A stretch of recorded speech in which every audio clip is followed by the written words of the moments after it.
Di sebuah kampung kecil bernama Sukamaju, hidup seorang lelaki bernama Raffi.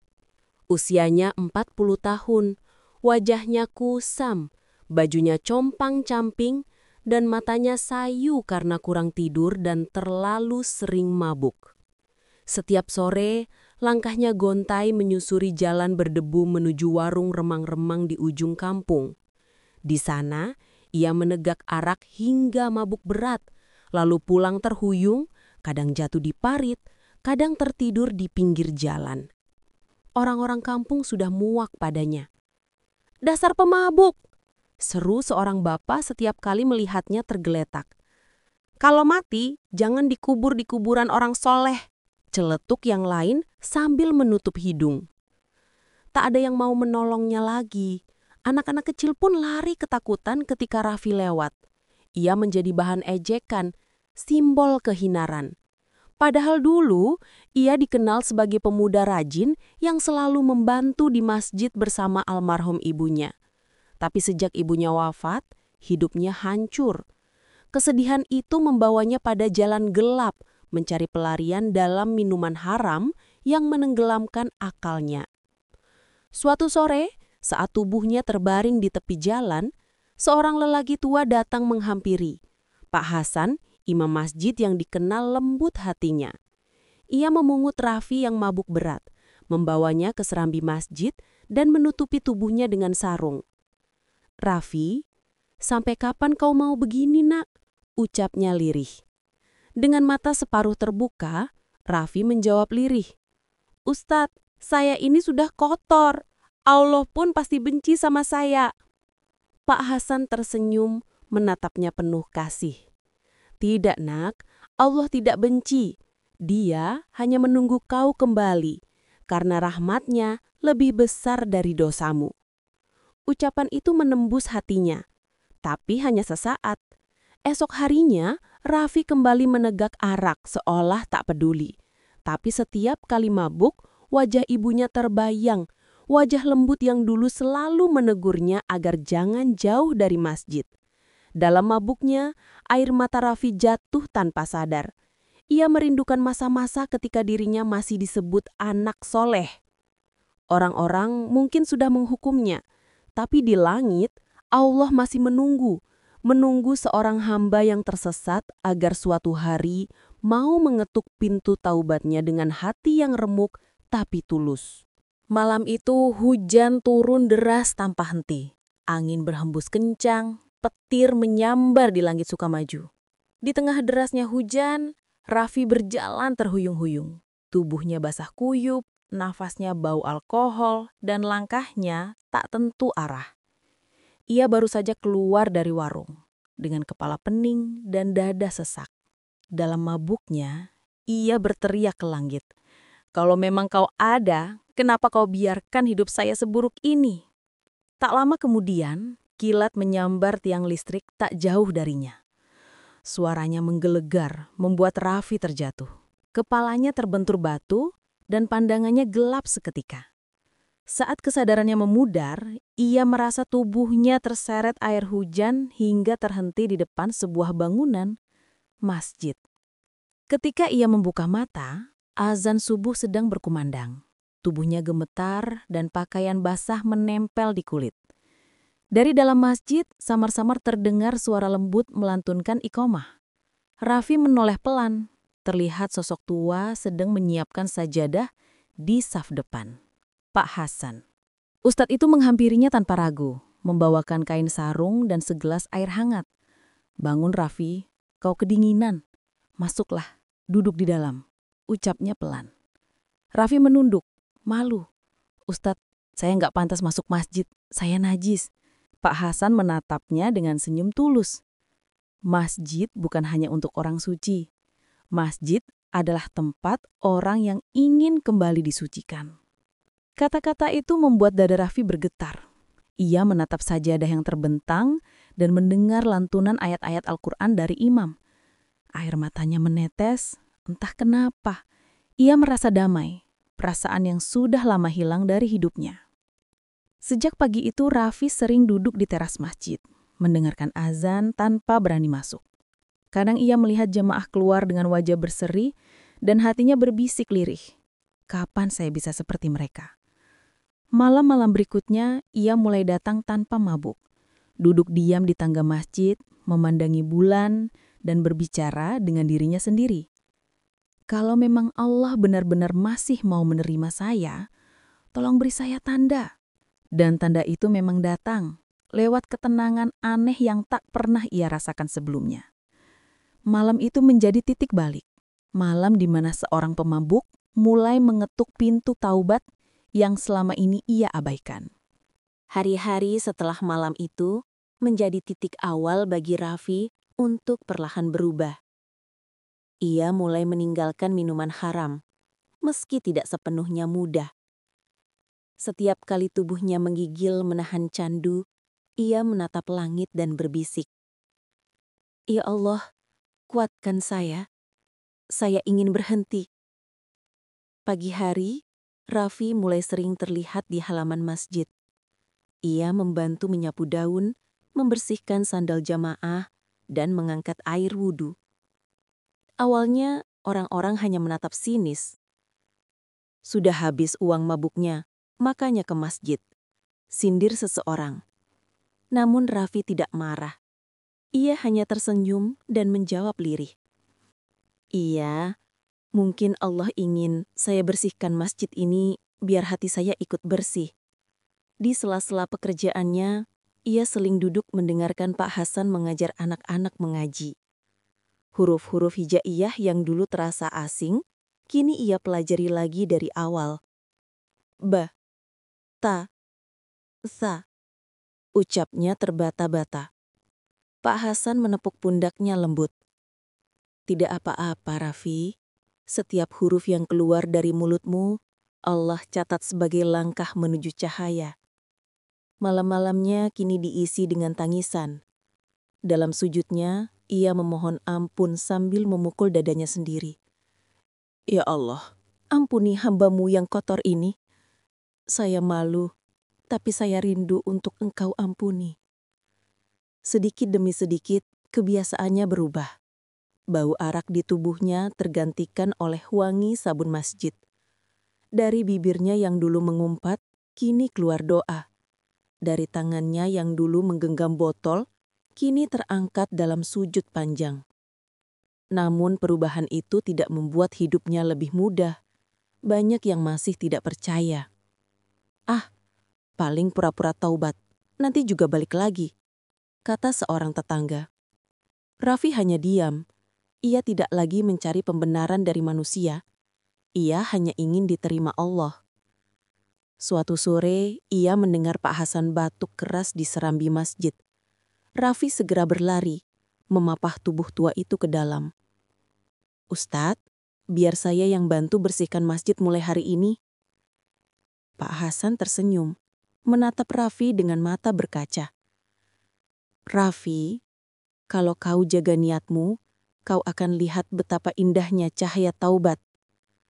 Dan sejak hari itu, Raffi benar-benar mengabdikan dirinya untuk masjid. Ia tidak lagi mengejar kesenangan dunia. Ia hanya ingin satu hal, hidupnya berakhir dalam ridho Allah. Waktu berlalu. Raffi kini dikenal sebagai penjaga masjid yang paling rajin. Setiap subuh, ia sudah siap dengan sapu di tangan, membersihkan halaman, menata sandal, dan menyiapkan air wudhu. Suaranya yang dulu serak karena mabuk ini lembut ketika mengumandangkan azan. Namun, di balik ketenangan itu, Allah menyiapkan ujian yang akan menguji ketulusan taubatnya. Suatu pagi, kabar mengejutkan mengguncang kampung Sukamaju. Kotak amal masjid ditemukan terbuka dan sebagian uangnya hilang. Jamaah panik dan tanpa berpikir panjang, sebagian langsung menuduh Raffi. "Siapa lagi kalau bukan dia? Dulu dia pemabuk, pasti sekarang balik lagi ke kebiasaannya." Tuduhan itu menyebar cepat. Orang-orang mulai menjauh. Bahkan ada yang mengusirnya dari serambi masjid tempat ia biasa tidur. Raffi hanya terdiam. Ia tidak membela diri, tidak marah, hanya menunduk dan berucap lirih, Allah tahu siapa yang benar. Malam itu, ia duduk sendirian di tangga masjid. Menatap langit, hatinya perih, tapi ia sadar. Mungkin inilah cara Allah menguji sejauh mana ia sabar dan yakin padanya. Ya Allah, Engkau tahu isi hatiku. Jika ini ujian, kuatkan hamba. Jangan biarkan aku kembali pada masa laluku. Beberapa hari berlalu hingga akhirnya pencuri yang sebenarnya tertangkap. Ternyata anak muda kampung yang tergiur kebutuhan uang cepat. Ia menangis dan mengaku telah memfitnah Raffi agar tidak dicurigai. Saat berita itu sampai ke telinga warga, mereka datang meminta maaf. "Raffi, kami khilaf, maafkan kami," kata mereka dengan wajah malu. "Saya sudah maafkan, bahkan sebelum kalian meminta, karena saya juga dulu banyak salah." Namun ujian itu meninggalkan luka di tubuh dan jiwanya. Sejak kejadian itu, Raffi sering jatuh sakit. Batuknya makin parah, nafasnya tersengal dan wajahnya pucat. Saat diperiksa ke dokter hasilnya tak baik. Paru-parunya rusak parah akibat masa lalunya yang penuh alkohol. Mendengar itu, Raffi hanya tersenyum lirih. Alhamdulillah, mungkin ini cara Allah membersihkan sisa dosa saya. Dan sejak hari itu ia tak lagi takut akan sakit. Ia hanya takut jika hatinya kembali jauh dari Allah. Baginya derita dunia tak seberapa dibanding kehilangan rahmatnya. Malam itu, suasana kampung Sukamaju terasa sunyi.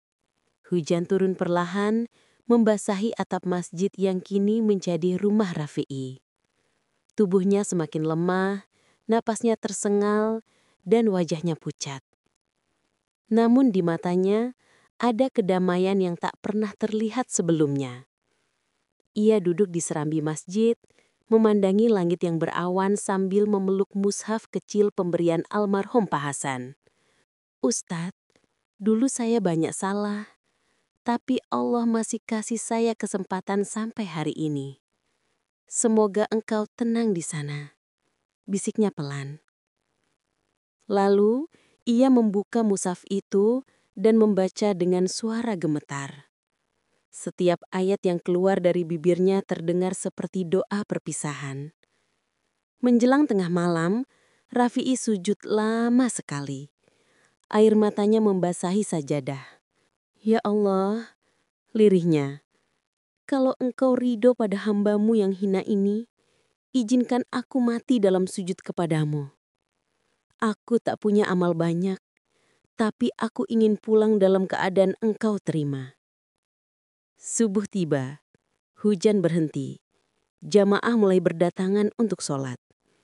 Tapi mereka heran, pintu masjid belum terbuka seperti biasa. Salah satu dari mereka mengetuk pelan, lalu masuk. Di dalam, mereka melihat Rafi'i masih sujud di atas sajadah, tubuhnya diam, wajahnya teduh. Ketika disentuh, ia tak bergerak lagi. Ia telah pergi menghadap Rabbnya dalam keadaan bersujud. Tangis pecah di dalam masjid. Semua jamaah yang dulu mencaci kini menangis terseduh. Tapi keajaiban terjadi ketika mereka memandikan jenazahnya. Alih-alih bau busuk seperti yang mereka bayangkan, ruangan itu dipenuhi aroma wangi kasturi yang lembut dan menenangkan. "Subhanallah, baunya seperti minyak dari surga," ucap salah satu ustadz dengan suara bergetar. Air yang mengalir dari tubuh Rafi'i terasa sejuk dan wajahnya tampak tersenyum. Orang-orang yang hadir tertegun, menangis dalam diam. Mereka sadar Allah telah memuliakan hamba yang dulu mereka hina. Lelaki yang dulu pemabuk kini dimandikan dengan wangi surga. Hari itu, seluruh kampung mengiringi jenazahnya menuju pemakaman. Langit mendung, tapi tak ada yang merasa sedih. Mereka tahu Rafi'i pulang bukan sebagai orang berdosa, tapi sebagai bukti hidup bahwa rahmat Allah selalu lebih besar dari segala dosa manusia. Beberapa bulan telah berlalu sejak kepergian Raffi. Namun aroma wangi yang muncul saat pemakamannya masih sering dibicarakan warga kampung Sukamaju. Setiap kali orang melewati masjid tempat ia dahulu mengabdikan diri, mereka selalu berhenti sejenak, menatap halaman yang kini terasa berbeda, lebih tenang, lebih damai, seolah doa-doanya masih menggantung di udara. Anak-anak muda sering bertanya, "Siapa Raffi, Pak?" Dan para orang tua akan menjawab dengan mata berkaca. "Dia orang yang dulu paling hina di kampung ini, tapi Allah angkat derajatnya karena taubatnya." Kisah Raffi menjadi pelajaran bagi semua orang. Banyak dari mereka yang dulunya lalai dalam sholat, kini mulai kembali ke masjid. Ada pula yang diam-diam menangis di malam hari, mengingat dosa-dosanya, lalu berbisik dalam sujud, "Ya Allah, kalau Engkau bisa mengampuni Raffi, tentu Engkau juga bisa mengampuni aku."